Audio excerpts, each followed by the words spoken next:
This has been such a long journey, but it has been completely worth it because we are landing in this extraordinary location in one of the greatest cities in the entire world.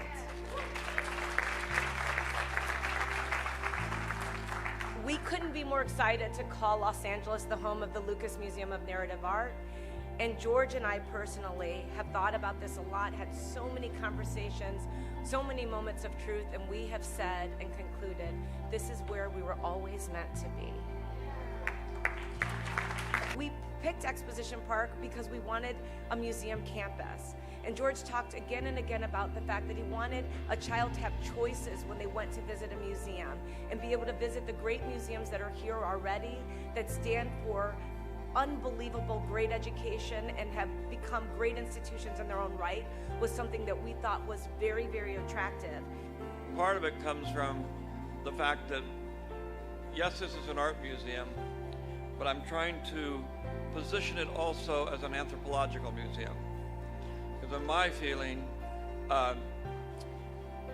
popular art is an insight into a society and what they aspire to. It's art that tells stories, where in one frame you get the whole story, you understand it. George gave the example of the Norman Rockwell picture of the family gathered around a turkey. We all know what that means. That means Thanksgiving and family, hopefully joy, where you can look at it and just know exactly what the story is of that person, or you create the story for that person. And it's also art that tends to be very popular. So in the 1950s and 60s, a lot of the narrative art were magazine covers and things like that were done by illustrators. But there are many, many examples, including the most famous kind of narrative art right now is movies. It's the most famous kind of modern narrative art today. So we were in Chicago working on building a museum there, and he kept, sort of, George, if things don't work out, we're here, and saying, well, make it easy, and we really want you, and all of that was true, 100% true. We were wanted, and he was true to his word that he was going to, with lots of other leaders who I will acknowledge, make it easy. And I have to say, we are so, so grateful for your vision and leadership that when we came to talk to you about this, you saw it, versus in other places, we were selling. I believe in all kinds of art, and I believe all kinds of art have a right to exist. And I think it's important to have a museum that I used to jokingly say supports all the orphaned arts that nobody else wants to see, but everybody loves. So that's my dream for this. Why Lucas in LA? And that became the beginning of something that showed why this city wasn't just ready. And I think that's so important given the journey to give that you have been on, but also most importantly to feel what we all know in this city, that this isn't just an extraordinary place, it is a prism of humanity, a place which we refract the hopes, the dreams, the aspirations of the human family here today.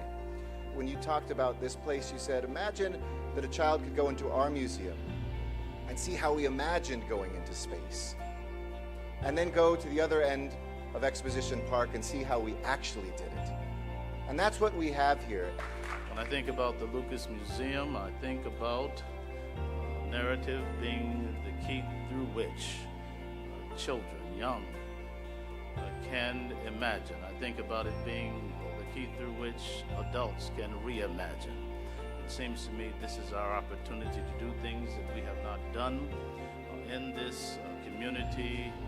I mean that in the broadest sense of the term. It doesn't matter if you're talking about Hopper's Nighthawks or if you're talking about Kurosawa's Seven Samurai. Art exists to inspire, to touch, to educate, to excite. And as the capital of the entertainment industry, but I would argue the creative capital of the world, with the greatest world-class museums anywhere, here we have a chance to seize that and say it's not just for a few, it is for everyone. When we picked LA, the first thing we thought about was the schools, that we are surrounded by 100 schools, a great university, and that this ultimately would be just a place of great creativity and vibrancy and youth, and it would automatically be there because of the community around us in the schools. I always feel like the world has only seen a glimpse of George's creativity through his movies, just a glimpse. And those of us who know him very well, his friends and his family, we get to live and benefit and learn from that creativity every single day. And it is magnificent, that mind. It is magnificent. It actually is something that has astounded me from the moment I met him, and for every day that I live with him, I get the privilege of living with him. And so this museum to me is you getting to go inside of one of the most brilliant minds of our time, and also a mind that believes everyone should be able to tell their story. It certainly has been a long time in coming. So this is really a really big day for us, and it's one that's quite emotional and very, very exciting. The Lucas Museum is already delivering hope and changing lives. And on behalf of this City of Angels, I want to thank you two angels for coming here, for spreading these wings, for joining with our wings together. And imagine here in 2028, when you see Rapid Transit Line coming up Vermont, together with the Expo line, and we see the opening ceremonies of the Olympics, and somebody from another country wanders over here to see this extraordinary building that Ma, you will put together for the third and last time. They will say, I am here, we create, and I belong.